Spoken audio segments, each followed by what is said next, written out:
What would you do if you discovered that the person you trust most was watching your every move?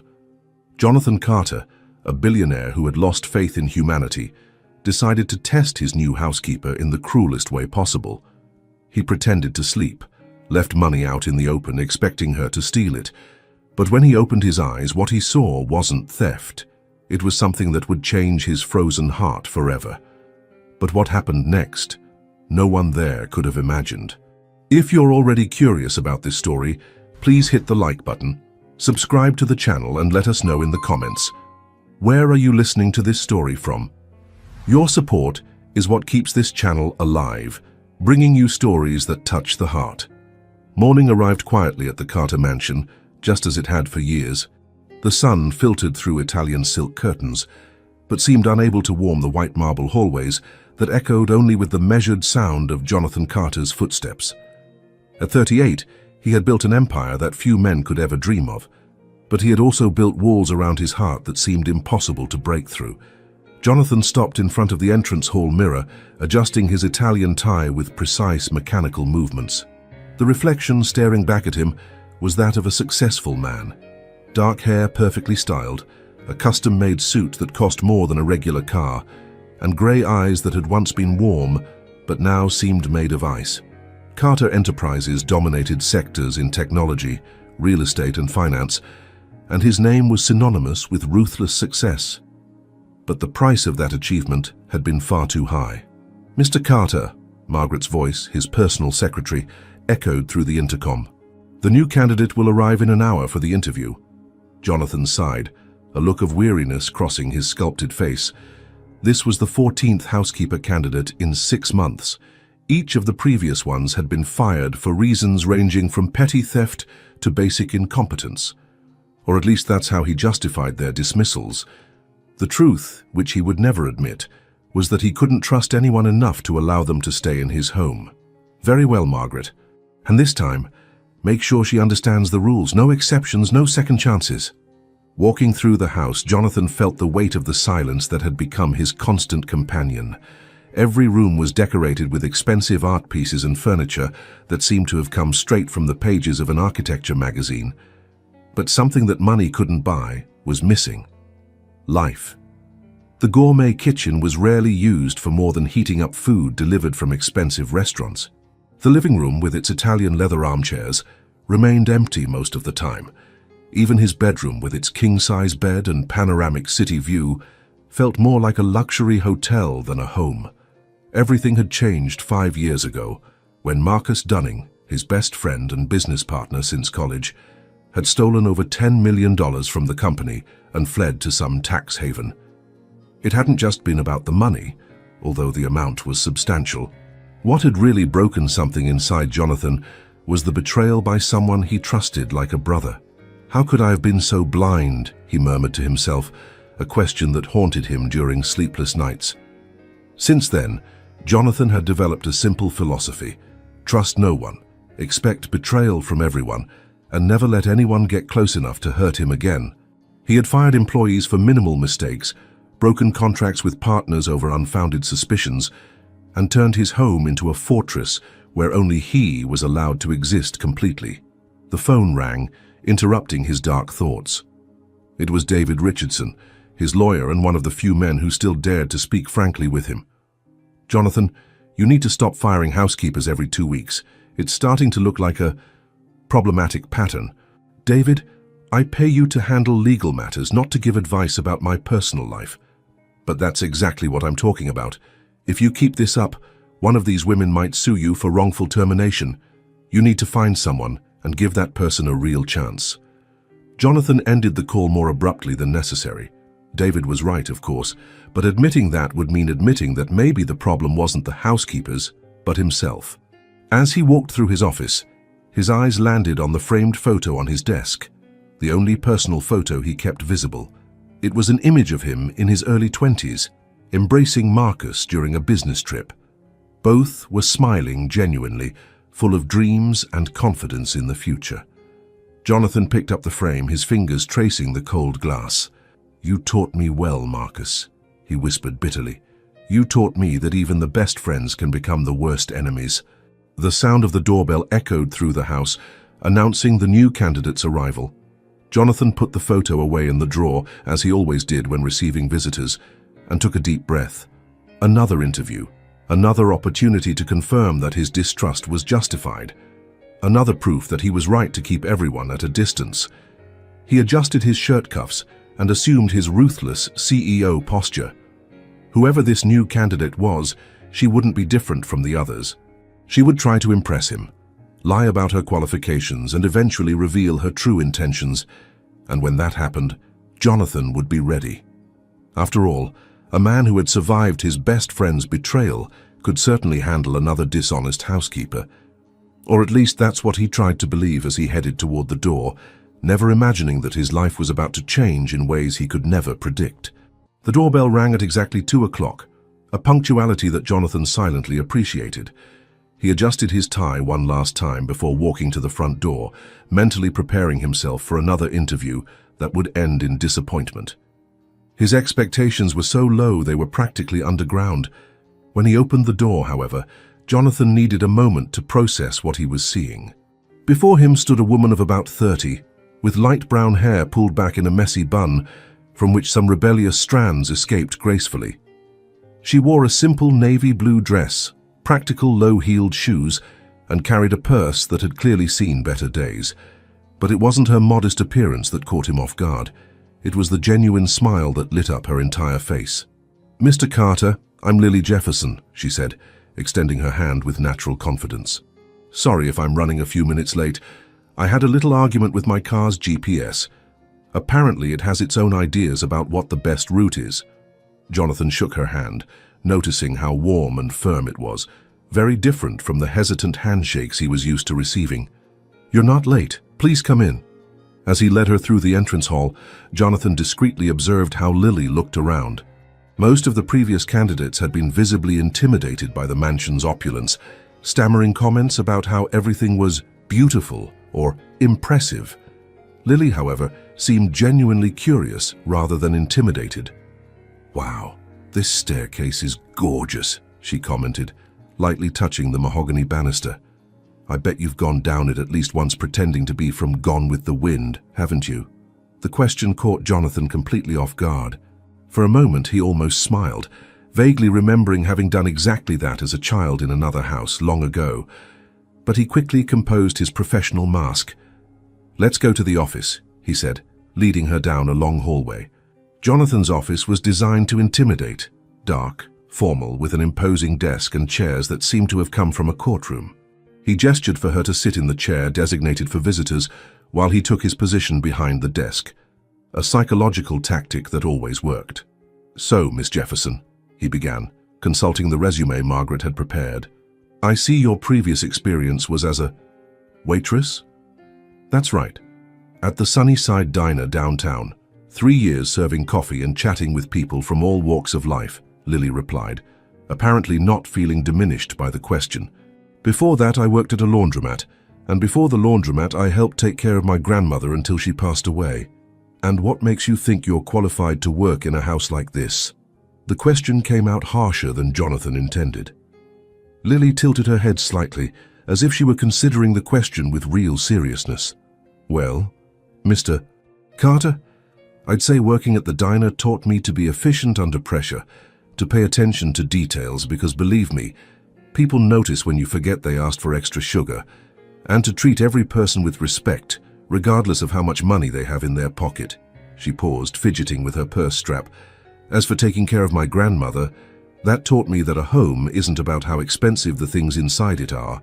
It's about making people feel safe and cared for." Jonathan felt something strange stir in his chest, a sensation he had long forgotten how to interpret. "And you have a child, I see here." "I do. Emma, she's 6. Lily's face immediately lit up. She's everything to me." "And where would she stay while you work here?" "With the babysitter, Miss Rose. She takes care of Emma after school and during the summer. She's a wonderful woman who lives in the same building as us." Jonathan made some notes more out of habit than necessity. "And the child's father?" The question made Lily's smile falter for an instant, but she recovered quickly. "He's not part of our lives. It's just me and Emma, and that's fine by both of us." There was something about the way she said it, without bitterness, without self-pity, just a simple statement of fact, that intrigued Jonathan. Most people in similar situations would become defensive or try to gain sympathy. Lily simply accepted the situation and moved on. "Why do you want this job specifically?" he asked. "Honestly? Because I need a stable job that pays well. I have a daughter to raise, and I want to give her opportunities I never had." Lily looked directly into his eyes, but also because, well, this house seems sad, and houses shouldn't be sad no matter how beautiful they are. The observation hit Jonathan like a punch to the stomach. No one had ever described his house as sad, although that's exactly what it was. "Interesting perspective," he murmured. "Sorry if that sounded rude," Lily said quickly. "It's just, you must work so hard to maintain all this, and a home should be a place where you can relax and be yourself, you know? And you think you can brighten up the house?" The question came out with more skepticism than Jonathan intended. Lily laughed, a genuine musical sound that filled the somber office. "Mr. Carter, I made an 80-year-old man laugh so hard at the diner that he almost choked on his coffee. If I could cheer up Earl Thompson, who's known for being the town's most famous grouch, I think I can handle anything." Despite himself, Jonathan felt one corner of his mouth twitch slightly. There was something refreshing about Lily's disarming honesty, her way of speaking as if they were old acquaintances rather than strangers in a formal interview. "Well, Miss Jefferson," he said, closing the folder with her resume, "the job is Monday through Saturday, 7 in the morning to 5 in the afternoon. Weekly pay, no exceptions for late arrivals or poor work. You'd have a 1-week trial period. If it doesn't work out—" "I understand," Lily interrupted. 1 week to prove I can make this place feel more like a home and less like a museum." The way she put it, with humor but without disrespect, made something inside Jonathan's chest tighten in a way he couldn't identify. Maybe it was just curiosity. Or maybe it was the first sign that this woman with the easy smile and apparently open heart was about to turn his carefully controlled world upside down. The next morning, Jonathan woke up before his alarm, a strange restlessness preventing him from sleeping deeply. It was Lily's first day in the house, and he had already devised a plan to test her. After all the others had eventually failed, some stealing small objects, others being negligent with their responsibilities. Lily Jefferson would be no different, he was certain. At 7 o'clock sharp, the doorbell rang. Jonathan watched through the security cameras as Lily walked up the entrance, carrying a small thermal bag and wearing a simple but impeccable uniform. She looked around with the same genuine curiosity as the day before, stopping to observe the flowers in the front garden. "Good morning, Mr. Carter," she said, when he opened the door, her smile as radiant as a spring morning. "I hope you slept well. I brought some blueberry muffins I made last night. Emma helped me so they might have some fingerprints, but I promise they're delicious." Jonathan was momentarily taken aback. No previous housekeeper had ever brought homemade food on the first day. "That wasn't necessary." "I know, but I like to cook, and I thought it would be a nice way to start." Lily extended the thermal bag. "Besides, Emma said that any house needs Mommy's magical muffin touch to become special." Reluctantly, Jonathan accepted the bag, the sweet, homey aroma rising up to him. "Very well. Let me show you around the house and explain your responsibilities." For the next 40 minutes, Jonathan led Lily through each room, meticulously explaining his expectations. She listened attentively, asking practical questions about cleaning products and schedules, but also making comments that caught him off guard. "This living room is beautiful, but it seems like no one ever sits here to actually relax," she observed, lightly touching the back of a leather armchair. "I bet it would be perfect for reading a good book on a rainy afternoon." "I rarely have time to read for pleasure," Jonathan replied dryly. "That's a shame. Reading is like traveling without leaving home. Emma is learning to read now and seeing the world through her eyes. It's magical." There was something about the way Lily talked about her daughter that made Jonathan's chest tighten, a tenderness so genuine it seemed almost painful to witness. After the tour, Jonathan headed to his office, where he had carefully prepared his test. On top of his desk, seemingly casually, he had left $500 in $50 bills, enough money to tempt anyone in financial difficulties. His security cameras would capture everything. "I'm going to work for a while now," he announced. Please start with the living room. Jonathan settled into the leather chair behind his desk, closed his eyes, and controlled his breathing to appear as if he was dozing. For 15 minutes he heard the distant sounds of Lily working, the vacuum being turned on, the soft sound of furniture being moved carefully. Then, the footsteps approached the office. The door opened with an almost inaudible creak. Jonathan kept his eyes closed, his muscles tense despite his relaxed posture. Lily's footsteps were soft on the Persian rug, and he could sense her presence approaching the desk. Jonathan's heart was beating so hard he feared she might hear it. This was always the moment of truth, when the mask fell and true intentions were revealed. He waited for the familiar sound of paper being folded, the whisper of money being tucked into pockets or purses, but the sound that came was completely unexpected. It was almost as if she were smoothing something. Jonathan fought to keep his eyes closed when he heard Lily murmur softly, "Oh, Mr. Carter, money scattered like this attracts bad energy." There was genuine affection in her voice, as if she were speaking to someone she cared about. Jonathan heard the soft sound of paper being handled carefully, but not in the way he expected. Instead of the quick sound of bills being hidden, there was something almost artistic happening.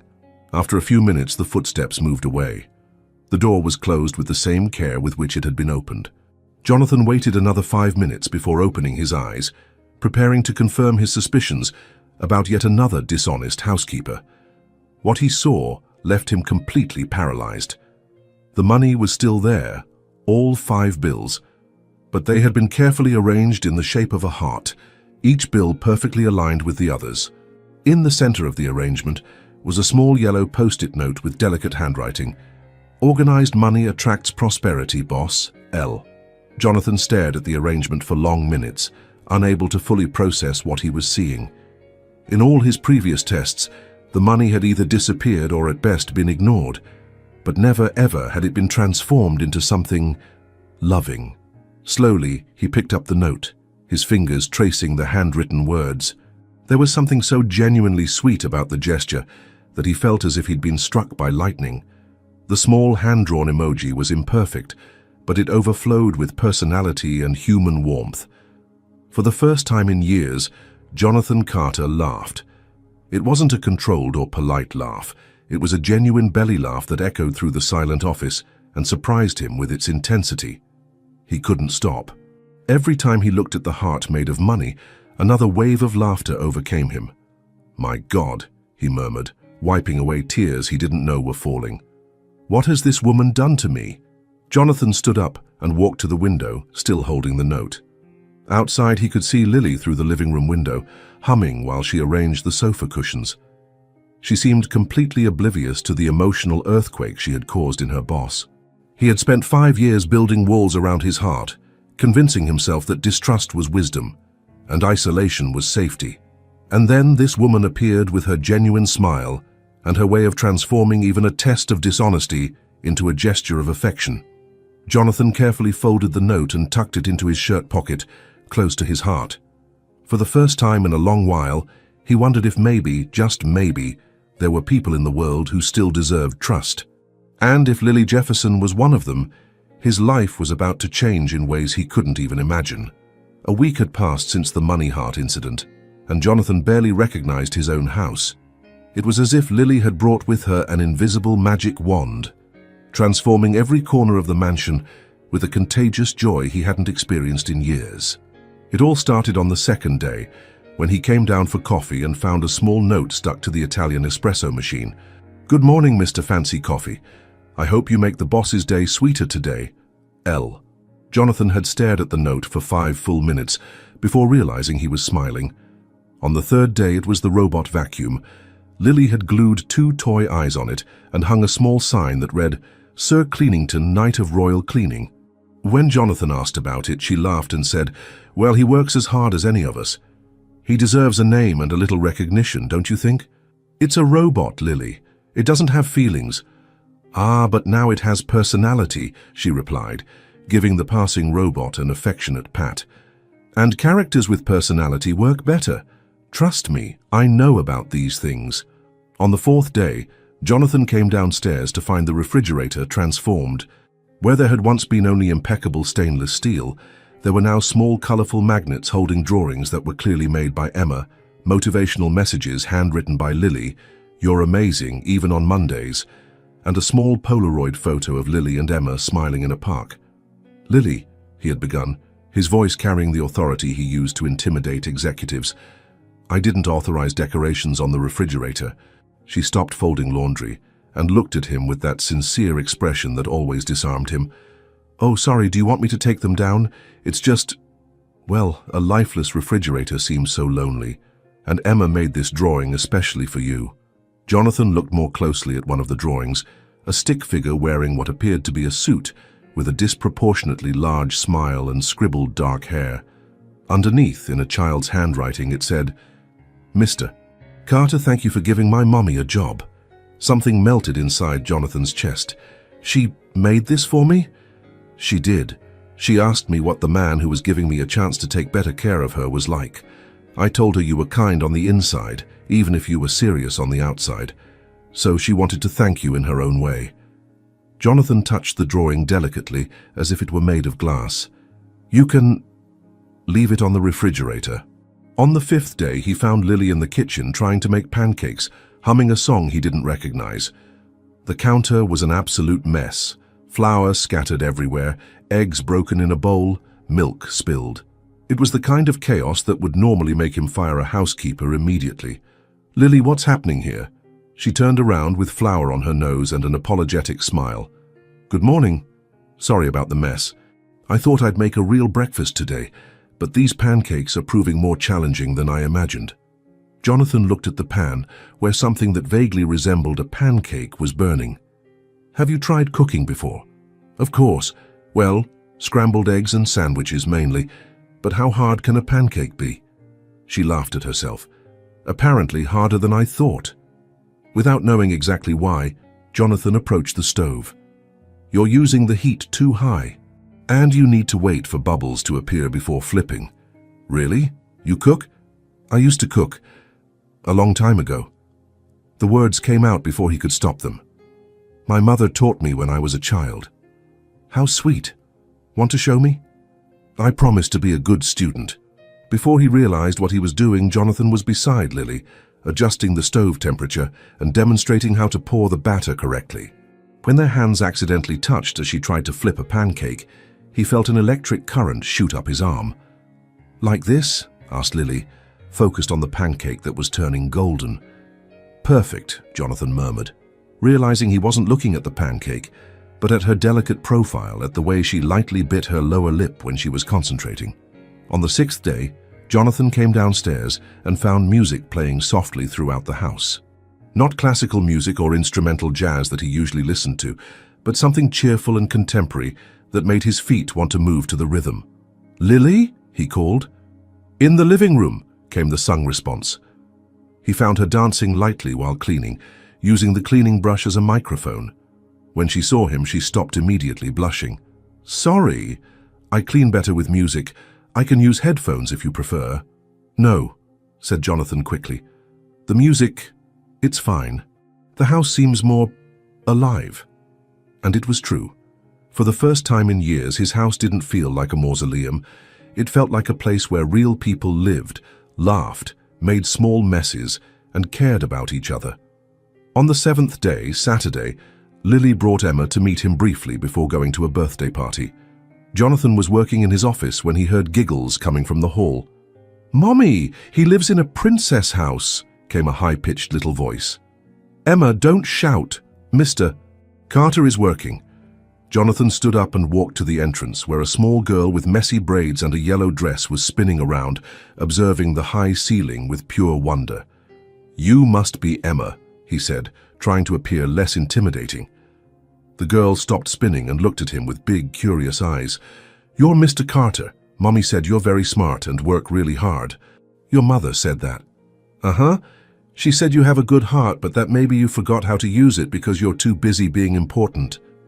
Jonathan looked at Lily, who was mortified. "Emma, we talked about this." "But it's true, Mommy. And now he's remembering because you're here to remind him." Out of the mouths of babes, Jonathan thought, feeling something warm spread through his chest. Maybe little Emma was right. Maybe he really had forgotten how to use his heart, and maybe Lily was slowly helping him remember. As he watched mother and daughter say goodbye with little kisses and hugs, Jonathan realized that for the first time in 5 years, he didn't want Monday to come. Not because he feared work, but because it would mean Lily wouldn't be there, filling his empty house with laughter, music, and life. And that realization scared him more than any risky business deal he had ever faced. In Lily's second week of work, an unexpected situation would change everything at the Carter mansion. Jonathan was in an important video conference with Japanese investors when he heard the doorbell ringing insistently. Annoyed by the interruption, he paused the meeting for a moment. "Margaret, can you see who it is? I'm not expecting anyone." But it was Lily's voice that responded from the hall, carrying an anxiety Jonathan had never heard before. "Mr. Carter, I need to speak with you. It's urgent." Jonathan quickly excused himself from the investors and left the office to find Lily in the hall, holding the hand of a visibly upset Emma. The girl was wearing her school uniform, but her cheeks were stained with tears and she was clutching a small backpack to her chest. "Lily, what happened?" "Miss Rose had to go to the emergency room. Her sister was in a car accident," Lily explained quickly, her voice trembling. "I don't have anyone else to watch Emma, and I can't miss work. I know this isn't part of the agreement, but could she stay here today? I promise she'll be quiet, that she won't be any trouble." Jonathan looked at Emma, who was watching him with big, hopeful eyes. The girl had clearly been crying, but now seemed more curious than scared. He had never been around children, had never even considered having them. His life was ordered, quiet, predictable. A 6-year-old was the opposite of all that. "Please, Mr. Carter." Emma's little voice was small but full of hope. "I promise to be good. Mommy said you're kind even when you pretend to be serious." Something in Jonathan's chest completely melted. Of course, she can stay. The relief on Lily's face was so intense that for a moment Jonathan thought she was going to cry. "Thank you so much, thank you. Emma, you heard Mr. Carter. Angel behavior today, okay?" "Okay, Mommy." Emma waved cheerfully as Lily hurried back to work. Jonathan stood in the hall looking at the little girl who was now his temporary responsibility. "Well, are you hungry?" "A little bit. Mommy made a sandwich, but I couldn't eat much at school. I was worried about Miss Rose." "How about we find something in the kitchen?" In the next few minutes, Jonathan found himself doing something he never imagined, preparing a snack for a child. Emma sat on the kitchen island, swinging her little legs and chattering about her school, her teacher, and how Miss Rose always made chocolate cookies that felt like little hugs in your mouth. "Mr. Carter, can I ask you a question?" Emma said while biting a piece of apple. "Sure. Why is your house so quiet? At our house there's always music, or Mommy singing, or me talking to my stuffed animals." The innocent question hit Jonathan like an arrow. "I work a lot. I need silence to concentrate." "But what about when you're not working? Don't you get lonely?" "Sometimes it's good to be alone." Emma tilted her head, considering this seriously. "Mommy says a little bit of loneliness is good for thinking, but too much loneliness makes your heart sad. Is your heart sad, Mr. Carter?" The brutal honesty of the question left Jonathan speechless. How could a 6-year-old see through all his defenses so easily? "Sometimes," he admitted, surprised by his own honesty. "Then you need more hugs. Hugs heal sad hearts. Mommy taught me that." Before Jonathan could respond, Emma had slipped off the chair and was walking toward the living room. He followed her, intrigued to see what she would do. The tragedy happened in slow motion. Emma was examining a side table where Jonathan kept some of his most valuable objects, including a baccarat crystal vase that had cost over $5,000. She was on her tiptoes, trying to get a better look at a small sculpture, when her elbow knocked into the vase. The sound of crystal shattering on the marble floor echoed through the house like a gunshot. Emma froze for a moment, looking at the scattered pieces, and then began to cry. Not a dramatic cry, but silent tears of pure terror. "I broke it. I broke your pretty thing," she sobbed. "Mommy's going to be so mad, and you're going to send her away, and we won't have money for food." Jonathan's heart broke seeing the child's despair. He knelt beside her, careful to avoid the glass shards. "Emma, look at me." She raised her teary eyes, expecting a scolding. Instead, Jonathan spoke with a gentleness that surprised them both. You're not in trouble. It was an accident, okay? And your mother isn't going to be sent away because of a broken vase. But it looked really expensive. It was just a thing, Emma. Things can be replaced, people can't. To his surprise, Jonathan found that he truly believed those words. A week ago, he would have been furious. Now, all he felt was the need to comfort this frightened child. "Want to help me clean up?" he asked. Emma nodded, wiping her nose on her sleeve. Together, they carefully collected the larger pieces of glass. Emma worked with intense seriousness, as if it were the most important task in the world. "Mr. Carter," she said, as they placed the last pieces in a box, "can I make something with the pieces? Mommy taught me that when something breaks, sometimes it can become something even more beautiful." Intrigued, Jonathan nodded. Emma took some of the larger fragments and carefully arranged them in a small bowl she found. With total concentration, she created a small improvised mosaic, positioning each piece of crystal to catch the light in a different way. "Look," she said proudly, "now it's the vase that got back up again. Up. It's not the same as it was before, but it's still beautiful, isn't it?" Jonathan looked at her creation, imperfect, full of childish enthusiasm, but somehow touching in a way the original vase never had been. "It's beautiful, Emma. Much more beautiful than before."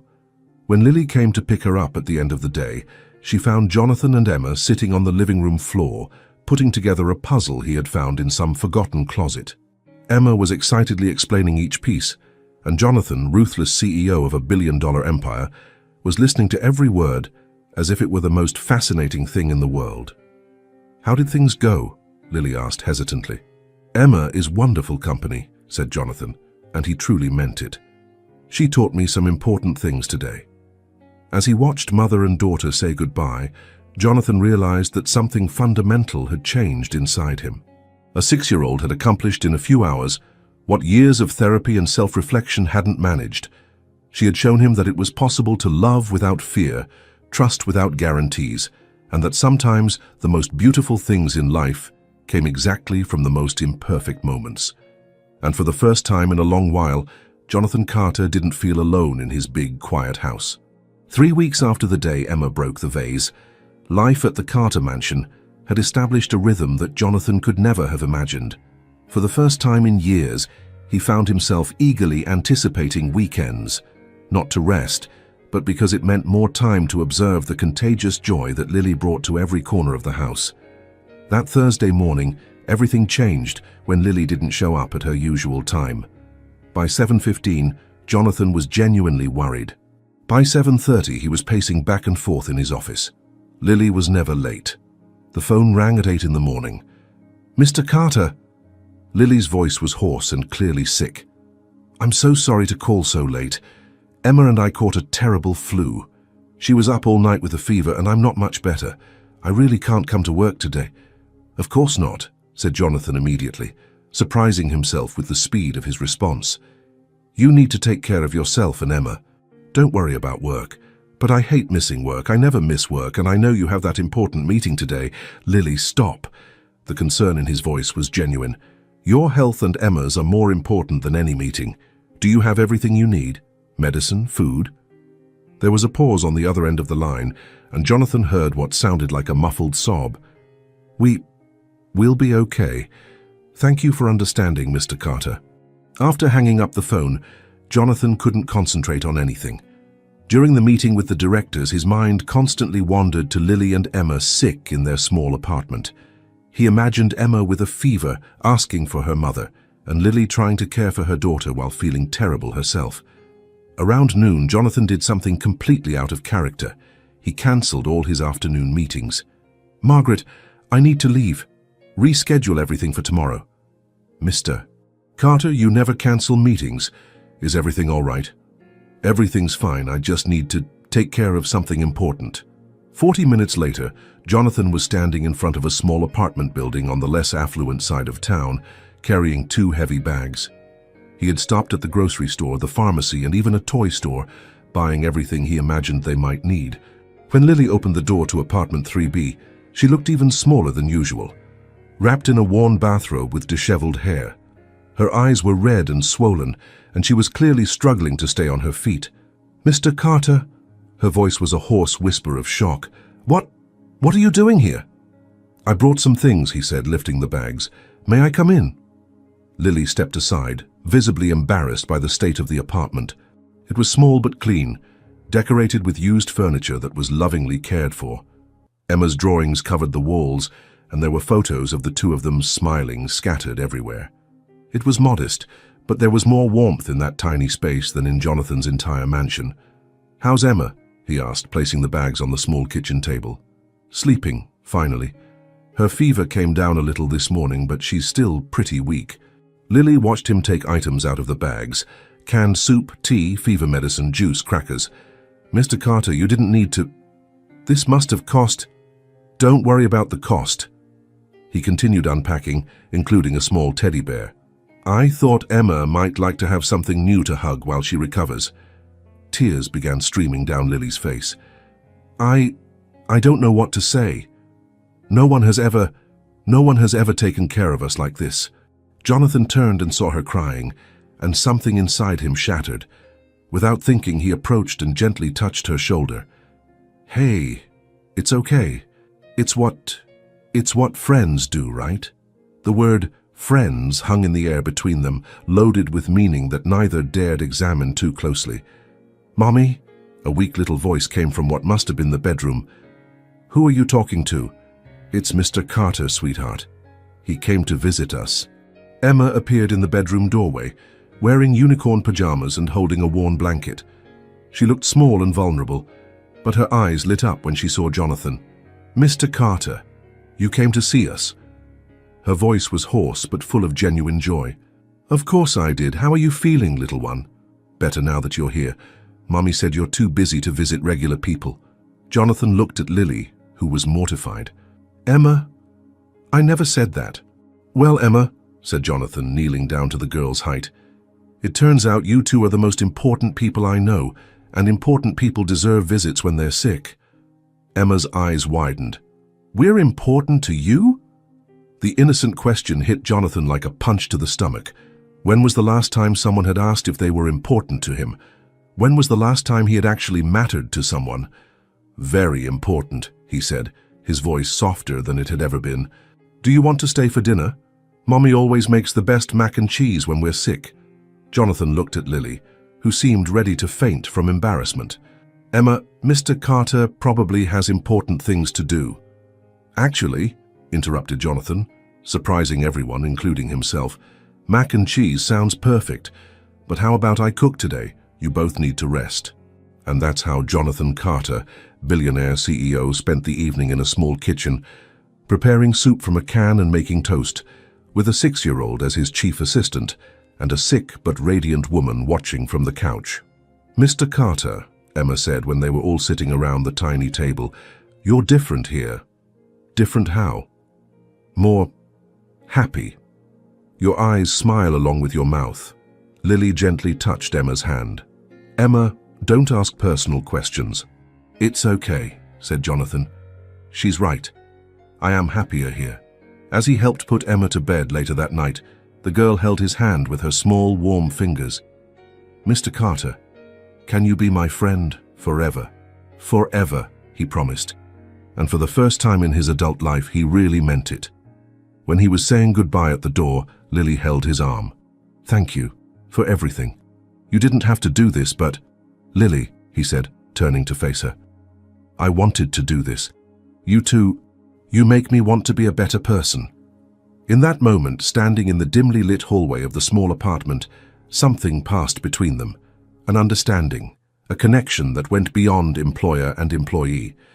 Jonathan felt the urge to touch her, to say words he didn't yet know how to form, but instead he simply smiled and said, Rest, and don't worry about coming back until you're both completely well. As he drove back to his empty mansion, Jonathan realized that for the first time in 5 years, he didn't feel alone. He had found something he didn't even know he was looking for, a family, and now he needed to figure out how not to lose it. 2 weeks after the night at Lily's apartment, Jonathan had become a person he barely recognized in the mirror. He came home eager to hear Emma's stories from the day, to see Lily humming around the house, to participate in the small rituals that had become precious.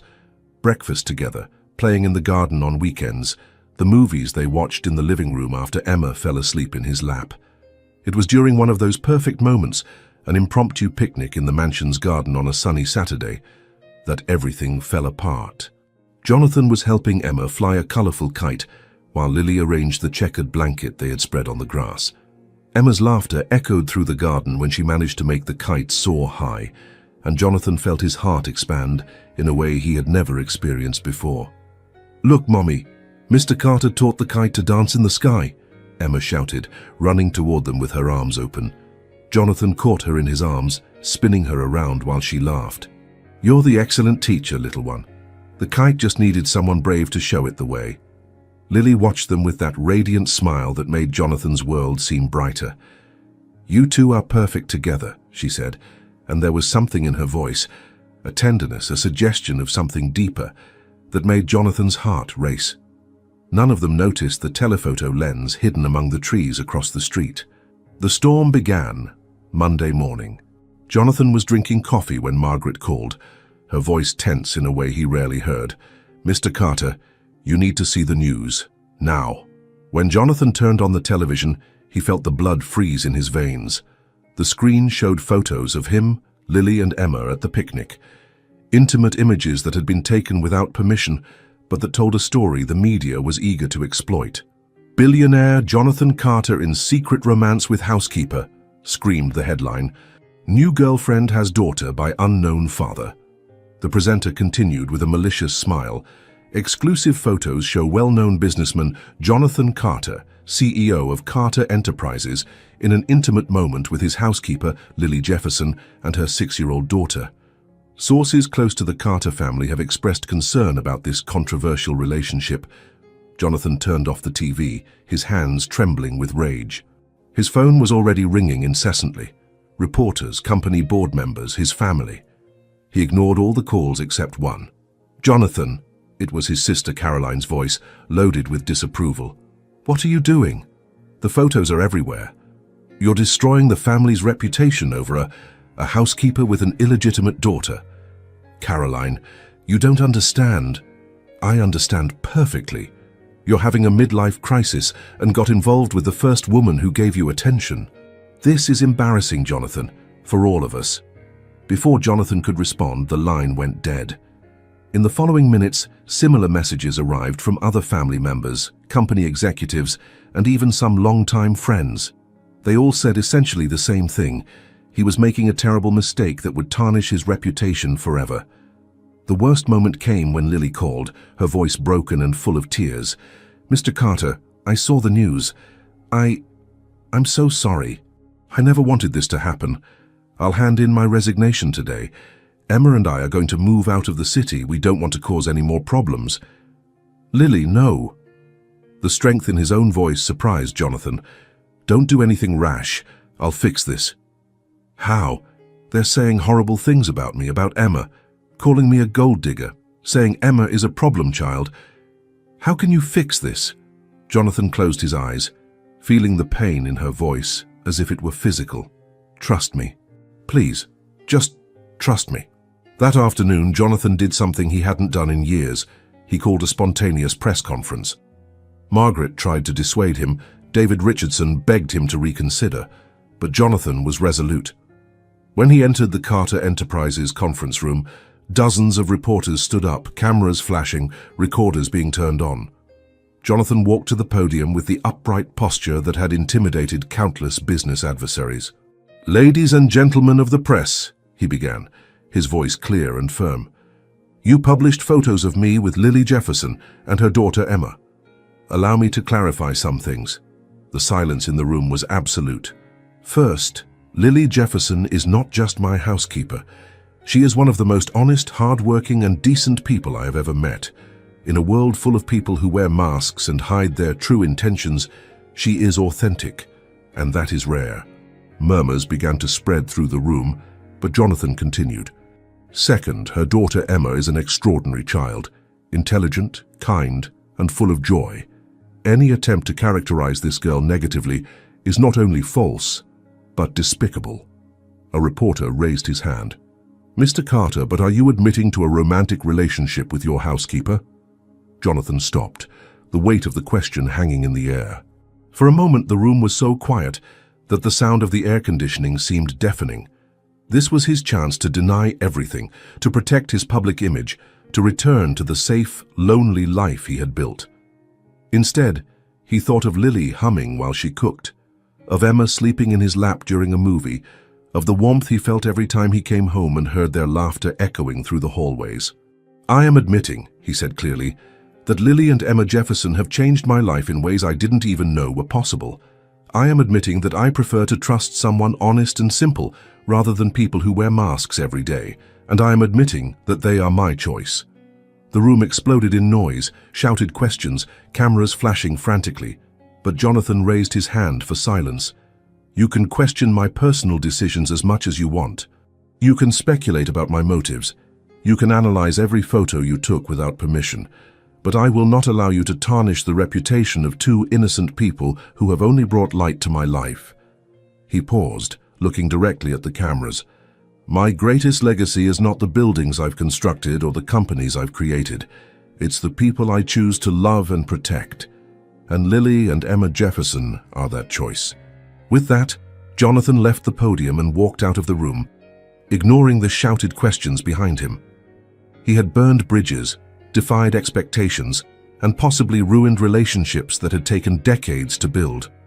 But for the first time in years, he felt completely free. When he arrived home that night, he found Lily waiting for him in the living room, Emma asleep in her lap. Her eyes were red from crying, but there was something new in her expression, a mixture of gratitude, admiration, and something deeper that made Jonathan's heart almost stop. "Did you really say all that?" she whispered. "On national TV?" "Every word." "Why?" Jonathan approached, kneeling beside the armchair where she sat. Gently, he touched Emma's sleeping face, then looked into Lily's eyes. "Because you two are worth more than any reputation. Because for the first time in my life, I found something real. And I'm not going to let anyone take that away from me." Tears began streaming down Lily's face again, but this time they were tears of relief, gratitude, and perhaps something that looked very much like love. 3 weeks after the press conference, life had found a new rhythm at the Carter mansion. The media had moved on to other scandals, but Jonathan's words had echoed far beyond the headlines. Interview requests arrived from magazines wanting to tell the real love story. Invitations to charity events appeared addressed to Mr. Carter and family, and for the first time in years, Jonathan received calls from people genuinely curious about his happiness, rather than just interested in his business. It was Margaret who brought the invitation that would change everything. "Mr. Carter," she said, entering the office with a peculiar expression, "an invitation arrived for the annual Children's Hope Foundation charity ball. They would like you to be the keynote speaker this time." Jonathan looked at the elegant invitation with its gold lettering on cream paper. Usually I just make a donation and don't attend these events." "Well, sir, they specifically mentioned they'd like to hear about your new perspective on family and community." At that moment, Lily entered with a coffee tray as she did every afternoon. But Jonathan noticed she still felt a bit shy around him since the press conference, as if she didn't know exactly how to behave now that the whole world knew about her importance in his life. "Lily," he said impulsively, "how would you feel about going to a formal event with me as my date?" The tray nearly slipped from Lily's hands. What? It's a charity ball. Formal attire, fancy dinner, some important people wanting to meet the woman who managed to tame the feared Jonathan Carter." He smiled, trying to appear casual despite the nervousness he felt. "What do you think?" Lily set the tray on the table with trembling hands. "Jonathan, I don't know how to waltz. I don't have an appropriate dress. I don't know how to talk to important people." "You talk to me every day," he said softly, "and I'm supposedly an important person. It's different. With you, I can be myself. At these events, people will judge me. They'll look for reasons to prove I don't belong in your world." Jonathan stood up and walked over to her. "Lily, look at me." When she raised her eyes, he saw all the fear and insecurity she was trying to hide. "You don't need to belong to my world. You created a new world, our world. and I'd like to show people how beautiful this place you built is." 2 hours later, they were at an elegant boutique downtown. Jonathan had insisted, despite Lily's protests about the cost. The saleswoman, an elegant Frenchwoman named Madame Dubois, took command of the situation with military efficiency. "Ah, oui," she said, studying Lily with experienced eyes. "I see exactly what she needs. Natural elegance, non? Nothing too flashy. Let her shine for herself."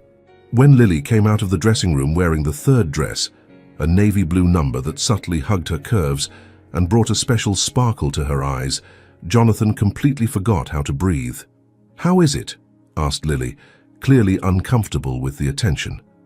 "Perfect," he murmured, and had to clear his throat to repeat louder. "Absolutely perfect." On the night of the event, Jonathan was more nervous than at any business presentation he had ever given. He had hired a driver to pick up Lily, wanting to make everything perfect for her. When she appeared on the staircase of his house, since Emma was sleeping in the guest room to be watched by a babysitter, Jonathan felt his world stop. The navy blue dress highlighted every elegant curve. Her hair was pulled back in a sophisticated bun that left her delicate neck exposed, and she wore the pearl earrings he had insisted on giving as a gift. But what really mesmerized him was the way she smiled. Nervous but confident, beautiful in a way that transcended any clothing or jewelry. "You look stunning," he said, offering his arm. The ball was being held at the city's most exclusive hotel.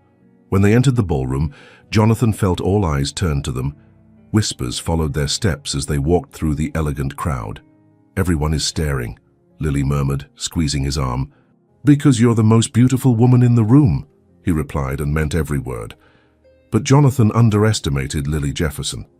After a few minutes of initial nervousness, something from her waitressing training, years of talking to people of all kinds, took over. When a senator's wife commented on her jewelry, Lily laughed and said, "Thank you. Jonathan has excellent taste, but I told him if he bought anything too expensive, Emma and I would use it to play princesses." The disarming honesty made the woman laugh genuinely. When a bank executive made a condescending comment about people from humble backgrounds, Lily responded with a grace that Jonathan could never have taught. "You're right, I do come from humble beginnings, but I learned that humility is a luxury that many wealthy people can't afford." During dinner, Jonathan was called to give his speech. He went up to the podium, looking at the sea of expectant faces.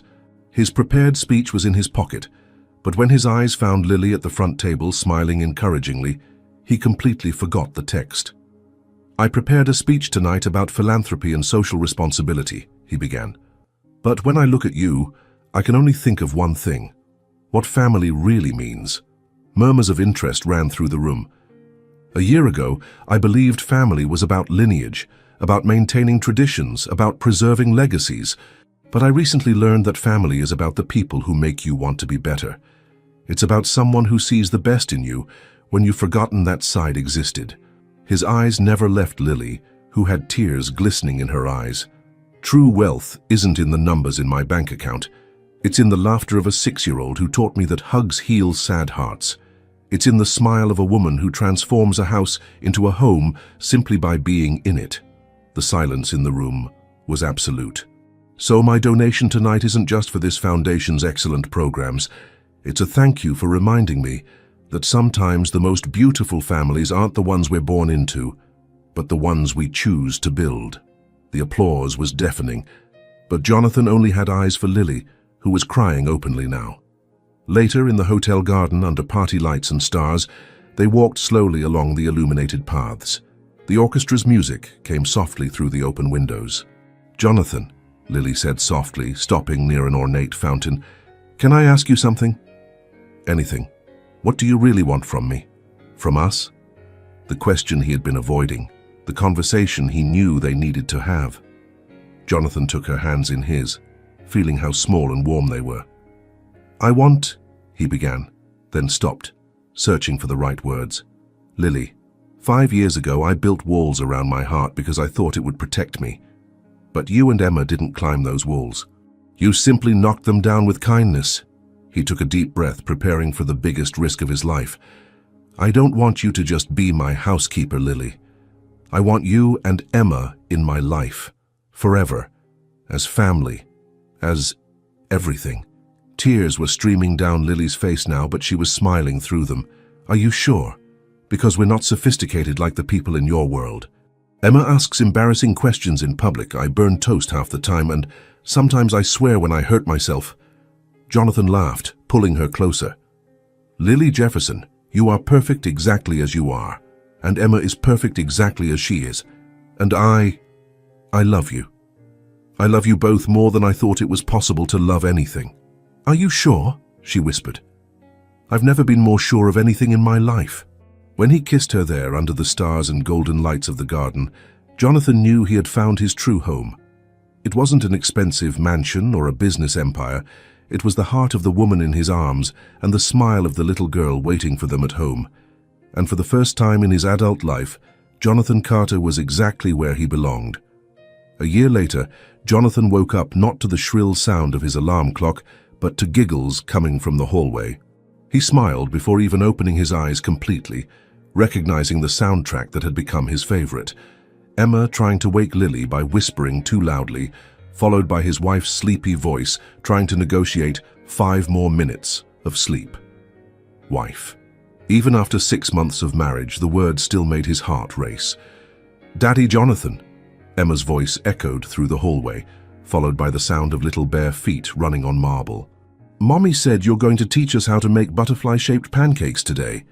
Jonathan sat up in bed as Emma burst into the room, her brown hair an adorable mess and wearing the unicorn pajamas he had bought for her the week before. It still amazed him how his heart expanded every time she called him Daddy Jonathan, a title she had started using spontaneously, and that meant more to him than any business award he had ever received. "Butterfly pancakes. That sounds like quite a challenge," he said, picking her up. "Are you sure I'm qualified for this mission?" "Of course you are. You're the best at everything." Emma kissed his cheek with the absolute confidence that only children possess. Lily appeared in the bedroom doorway, hair loose falling over her shoulders, wearing one of the silk robes Jonathan had insisted on buying for her. Even after all this time together, the sight of her still made him forget how to breathe. "Sorry," she said, with that morning smile that had become his personal religion. Someone woke up determined that today was special pancake day. "Someone," said Jonathan, tickling Emma, clearly inherited the determination gene from her mother. The mansion's kitchen had completely transformed over the past year. Where untouchable perfection once reigned, there was now real life. Emma's drawings stuck to the refrigerator with colorful magnets, a cookie jar always full on the counter, spices that Lily had organized according to her own logic, the ones that make food happy go together, and flour stains that stubbornly appeared no matter how many times they cleaned. "Okay, team," Jonathan announced with exaggerated seriousness, tying on an apron that said, "Chef of the Heart, Emma's Father's Day gift." Operation Butterfly Pancake is officially underway. What followed was organized chaos filled with love. Jonathan tried to shape the batter into butterfly form, while Emma helped by adding colorful drops of food coloring that Lily had secretly bought. Lily supervised everything, laughing when Jonathan inevitably splattered batter on his expensive shirt. "Daddy Jonathan, this butterfly looks more like a flying dinosaur," Emma observed, studying one of the less successful creations. "Ah, but you see," said Jonathan with fake seriousness, "that's a butterfly dinosaur, very rare, probably extinct for millions of years." "You're making that up," Emma laughed, covered in flour from head to toe. "Maybe," Jonathan admitted, picking her up to clean her off. "But making up stories with you is one of my favorite activities." While they ate the pancakes, which actually turned out delicious despite their questionable shape, Emma asked the question that had become a morning ritual. "What are you going to do that's special today?" "Well," said Lily, exchanging a glance with Jonathan, "your daddy Jonathan has an important meeting this afternoon." "A meeting?" Emma frowned. "But it's Saturday." "This one is different," Jonathan explained. "It's with people who want to hear about how a family can change everything in someone's life." It was true. In recent months, Jonathan had received numerous invitations to speak about leadership, about finding balance between personal and professional life, about the importance of genuinely connecting with people. His story with Lily and Emma had become something of a legend in the corporate world. The billionaire CEO who discovered that true success wasn't measured in dollars, but in smiles at breakfast. "Can I go with you?" Emma asked hopefully. "This one is just for adults, sweetheart," said Lily. "But how about if we go to the park and then make cookies for when he gets back?" "Can I make heart-shaped cookies for Daddy Jonathan?" "Of course you can, little one," said Jonathan, feeling that familiar wave of emotion that Emma always provoked in him. Later that afternoon, Jonathan was at the podium of a convention center, looking at an audience of CEOs, executives, and entrepreneurs. His speech was prepared, but as always happened lately, the words that came out were straight from the heart. "2 years ago," he began, "I measured my success by the numbers on my balance sheet. Today, I measure it by the number of times my daughter laughs during breakfast." Interested murmurs ran through the audience. You might be wondering how I arrived at this radical transformation. The answer is simple. I stopped trying to control everything and started letting love in. He clicked the remote control, and a photo appeared on the screen behind him. Him, Lily, and Emma in the mansion's garden, covered in paint, because Emma had decided they needed an artistic renovation of the fence. This photo was taken 3 weeks ago. I had just closed a $50 million deal, but what made me happiest that day was my daughter telling me I had the best smile in the world, even with green paint on my nose. Laughter echoed through the audience. My greatest legacy isn't Carter Enterprises. It's not the buildings I've constructed or the companies I've acquired. It's the family I chose to love and who taught me that true leadership starts at home, with the people who know us when we take off our ties and are just human. When Jonathan arrived home that night, he found a scene he would never tire of seeing. Emma was sleeping in Lily's lap on the living room couch, both covered by a blanket that Emma had insisted on calling the family magic blanket. The TV was playing a Disney movie that had clearly been abandoned in favor of a collective nap. Jonathan approached quietly and kissed Lily's forehead, who woke up with a sleepy smile. "How was the speech?" she whispered. "Perfect, but coming home was even better. Emma made the promised cookies. They're in the kitchen, along with a special drawing for you." Jonathan went to the kitchen and found a tray of heart-shaped cookies and a new drawing taped to the refrigerator. It was a family of 3 stick figures, smiling, with the words, "My perfect family," written in colorful crayon. When he returned to the living room, Lily had moved to make room on the couch. He sat down, pulling her closer, while Emma continued sleeping between them. "You know," Jonathan murmured, kissing the top of Lily's head, "I used to think I had built an empire, but now I realize I was just gathering stones. This here, this is what I really built. This is my true kingdom." Lily looked at him with those eyes that had changed his life forever.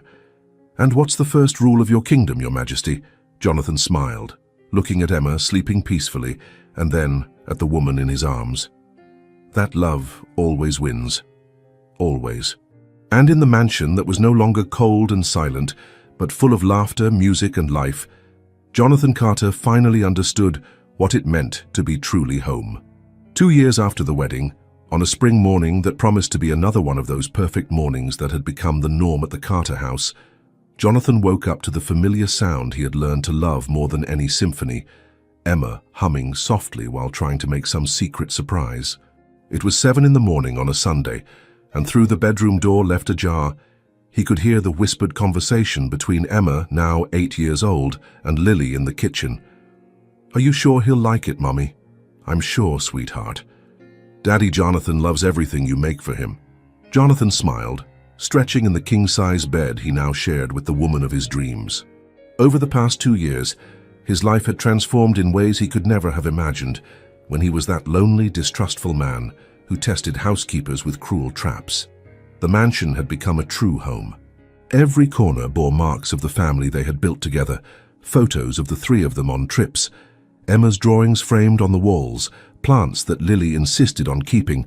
Houses need to breathe, Jonathan, and that indescribable atmosphere of love that transformed cold marble into cozy warmth. "Daddy Jonathan!" Emma burst into the room carrying a tray that was clearly too heavy for her, but which she balanced with iron determination. "Surprise!" Jonathan sat up in bed, pretending to be more surprised than he actually was. "Emma, what's all this?" "Breakfast in bed. Mommy helped me, But I made the special scrambled eggs and toasted the bread exactly how you like it." Emma carefully placed the tray on his lap, beaming with pride. Lily appeared in the doorway, wearing a floral dress that made her look like a ray of morning sunshine. Even after all these years together, Jonathan still felt his heart race when he saw her. "Someone decided today was the day to spoil Daddy Jonathan," she said, sitting on the edge of the bed. "And what's the special occasion?" asked Jonathan, tasting the scrambled eggs that were surprisingly perfect. Emma exchanged a conspiratorial look with Lily before answering. "Well, I was thinking—" "Oh no," Jonathan joked. "When you start with, 'I was thinking,' it usually means I'm going to have to build a treehouse or buy a pony." "It's nothing like that," Emma laughed, but then became serious in a way that made Jonathan's heart tighten. "It's just that at school everyone has brothers or sisters, and I was thinking that maybe it would be nice if I had one too." The silence that followed was charged with emotion. Jonathan looked at Lily, seeing the blush rise in her cheeks, and then looked back at Emma, who was watching him with those big, hopeful eyes. "A brother or sister?" Jonathan repeated carefully. "Uh-huh. Someone I could teach things to, you know, like you and Mommy teach me, and someone to play with when you're busy being adults." Jonathan felt something warm expand in his chest, a sensation that had become familiar since Emma and Lily entered his life, but which still surprised him with its intensity. "And what do you think, Mommy?" he asked, pulling Lily closer. Lily looked at him with that shy smile he had learned to recognize as a sign that she was thinking something important. "Well, I think our family is already perfect the way it is, but, Jonathan encouraged, "but maybe it could become even more perfect," Lily finished, blushing even more. Emma clapped her hands. "Does that mean you're going to try?" Jonathan laughed, pulling the two women of his life into a collective hug. "It means we're going to talk about it, like a family does." "Can I choose the name?" Emma asked immediately. "Let's take it slow, little one," said Lily, laughing. "First, we have to see if this is really going to happen." During the rest of the morning, as they prepared lunch together in the kitchen, a Sunday tradition that Jonathan had learned to value more than any business meeting, the conversation about the possibility of expanding the family continued naturally and lovingly. "If it's a boy, can I call him Daniel?" suggested Emma, stirring the cake batter they were making. "Daniel is a beautiful name," agreed Jonathan. "And if it's a girl, Sophia, or maybe Isabella, or—" Emma stopped stirring with a thoughtful expression. "Actually, how about we let the baby choose when it grows up a little?" Lily and Jonathan exchanged an amused look. Even at 8 years old, Emma managed to surprise them with her innocent wisdom.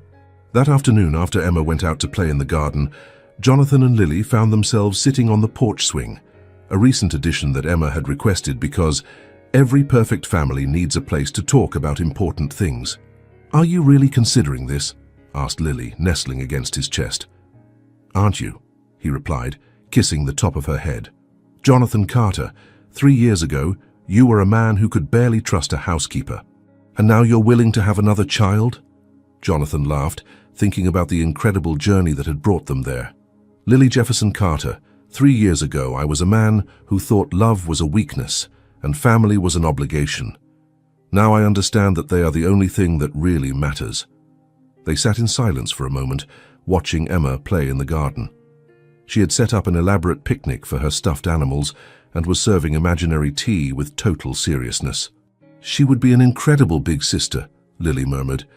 "And you would be an incredible mother," as again said Jonathan. "Actually, you already are."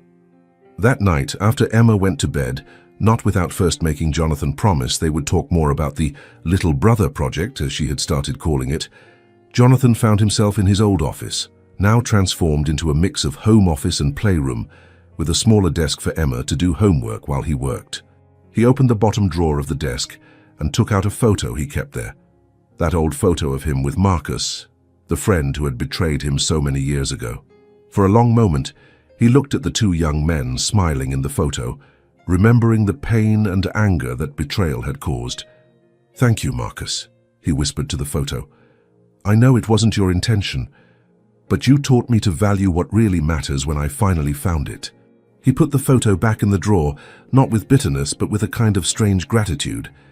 Every difficult experience in his life had led him exactly to where he needed to be. "Jonathan," Lily's voice came from the doorway, "is everything okay?" He turned and saw her standing there wearing a simple nightgown, hair loose, no makeup, and still the most beautiful sight he had ever beheld. "Everything is perfect," he said, standing up to hug her.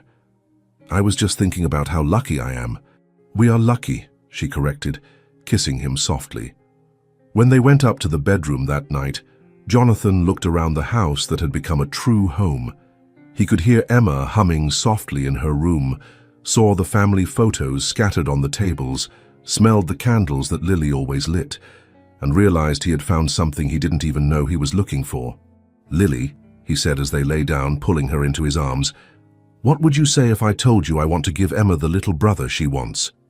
Lily looked at him with those eyes that had changed his life forever. "I'd say that Jonathan Carter continues to surprise me every day. Is that a yes?" "It's a let's try," she said, smiling, "but without rushing. We have time, we have love, and we have Emma to remind us that the perfect family isn't about numbers, but about connected hearts." Jonathan kissed her then slowly, deeply thinking about how the heart that was once frozen now pulsed with so much love it sometimes hurt. He thought about Emma, sleeping in the next room, perhaps dreaming of the little brother who might come. He thought about the future they were building together, one day at a time, one smile at a time, one hug at a time. And for the first time in his entire life, Jonathan Carter was exactly where he belonged. At home with his family, with his heart finally warmed by the true love he had learned to accept and return. Outside, spring continued to bloom in the garden, promising new beginnings, just as the Carter family continued to grow in love, promising a future full of laughter, discoveries, and the simple magic of truly belonging to someone. Sometimes the greatest transformations begin with the smallest gestures. Jonathan Carter discovered that a heart made of money by caring hands could be worth more than an entire empire. He learned that true wealth wasn't in the numbers in his bank account, but in the laughter of a girl who called him Daddy Jonathan, and in the smile of a woman who transformed his cold house into a home full of love. In a world where trust seems impossible, where loneliness disguised as success is the norm, Jonathan found his redemption in the most unlikely place, in the pure heart of someone who had nothing to hide. Because in the end, we are all just looking for someone who can see our soul through the masks we wear. And perhaps deep down, this story speaks to each one of us too.